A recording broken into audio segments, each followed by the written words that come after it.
Good morning. In this video, I will talk to you about ankle arthroscopy surgery.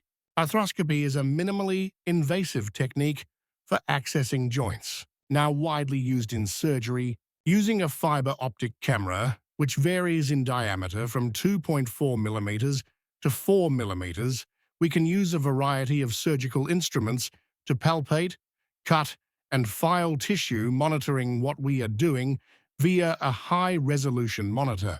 With this minimally invasive approach, we can offer a quicker recovery from many joint problems. One of the most frequent applications of this type of minimally invasive surgery is in the knee, where we insert the camera to see on the monitor what we are doing inside the joint, being able to then use, through another small cut in the skin, some dedicated instruments to clean the tissues inside.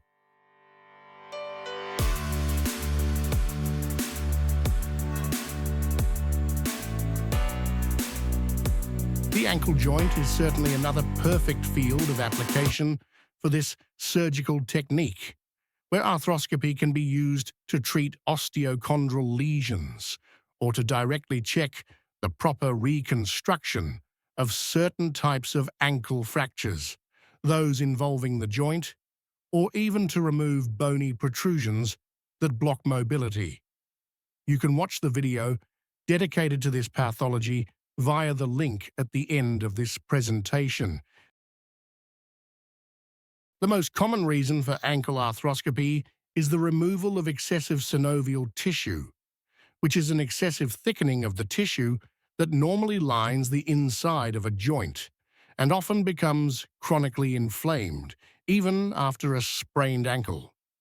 Some people, despite months of physical therapy and continued pain, swelling, or even a feeling of ankle instability, may continue, but without actual joint collapse. I think it's very important to emphasize that the presence of this excess tissue within the joint is often not easy to identify even after an MRI scan.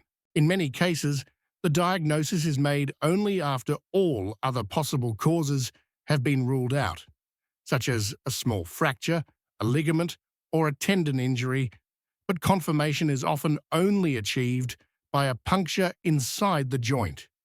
Injecting a small dose of local anesthetic and cortisone, which can be injected under X-ray control to ensure the needle is in the right position. But this is generally not necessary.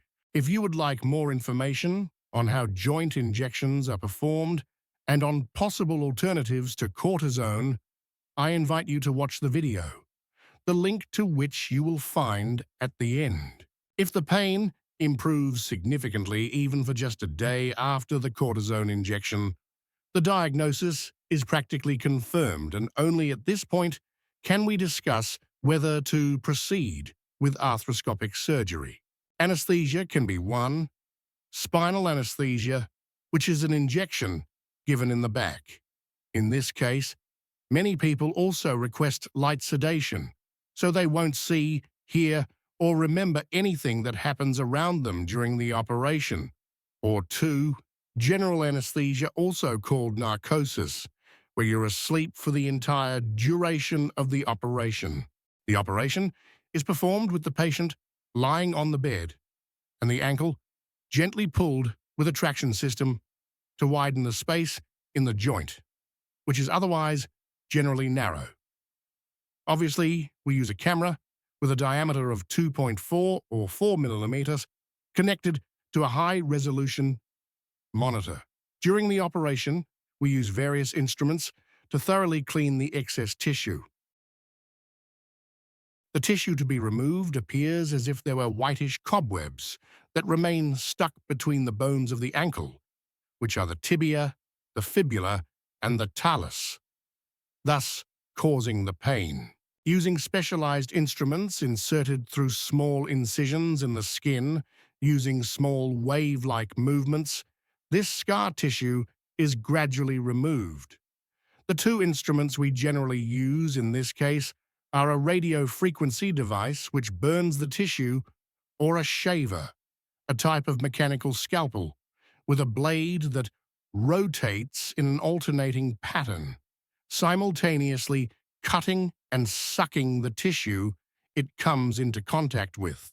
Regardless of the type of instrument we use, the principle does not change because it is always a question of exploring the entire joint, both in front and on both sides, to clean as thoroughly as possible this tissue that should not be present.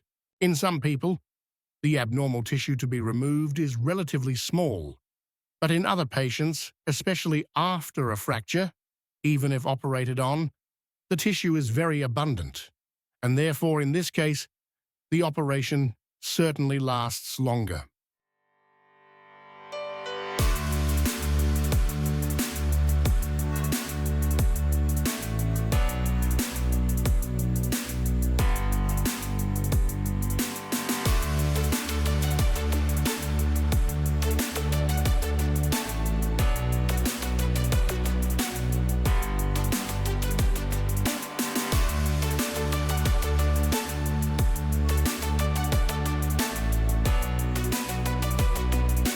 Take the images you see now as an example. In this specific case, the scar tissue is so abundant that it makes it difficult even to identify the joint structures. Once we've finished cleaning the front of the ankle, we can focus our attention on the area of the medial malleolus and, as I'm doing now, the lateral malleolus, where there are often tissue residues that can still cause discomfort if not removed.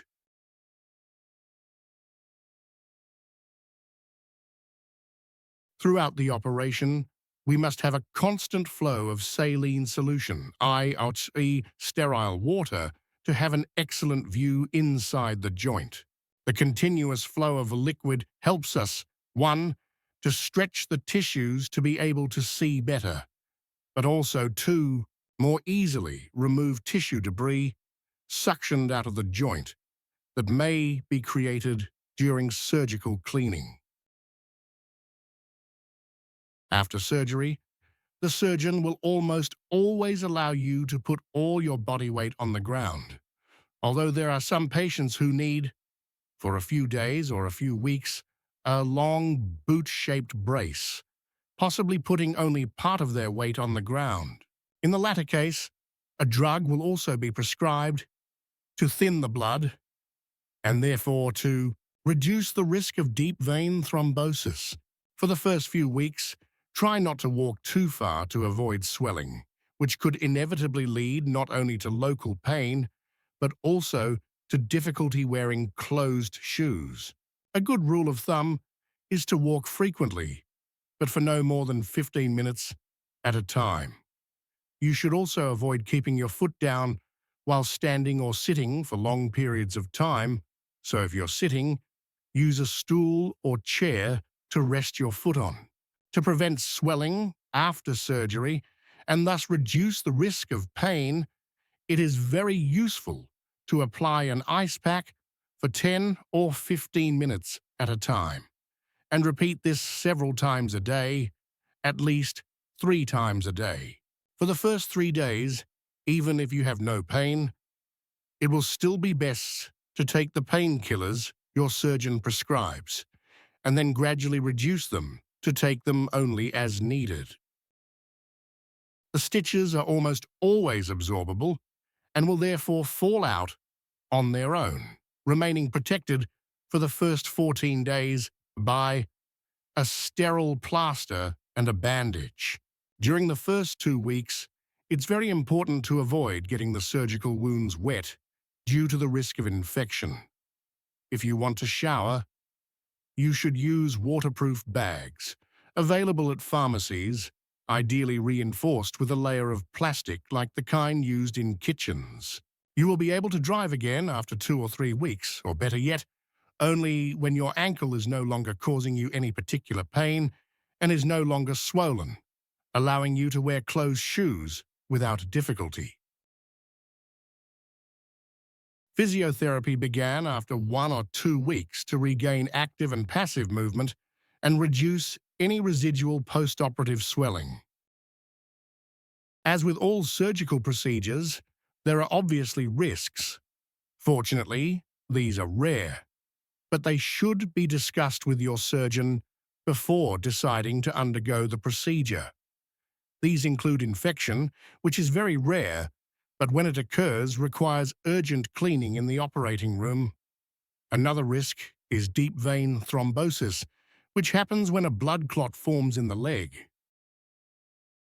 If you can bear full weight on the floor after surgery, the risk is greatly reduced, although prophylaxis with low molecular weight heparin for 1 week is often prescribed as a precaution. Swelling is a nearly guaranteed but temporary complication, although in some cases it can last for several months. This complication is easily managed by keeping the foot elevated throughout the day, applying an ice pack, and engaging in physical therapy. However, some patients are at greater risk, such as those with venous insufficiency, who are therefore at greater risk of persistent swelling that can last for several weeks or months. Another potential risk is ankle stiffness, which may require multiple physiotherapy sessions before improving. However, it's not 100% guaranteed that some degree of joint stiffness will persist in the future. In more complicated cases, this residual stiffness can also be associated with pain and difficulty walking, which may not completely resolve and could theoretically require further surgery to re-clean the joint. Another possible complication is damage to one of the small nerves that pass in front of the ankle, which can cause reduced or complete loss of sensation in an area of the foot, although this is a rare occurrence. Finally, I invite you to watch the videos to which I have inserted the links and to subscribe to the channel. Thank you.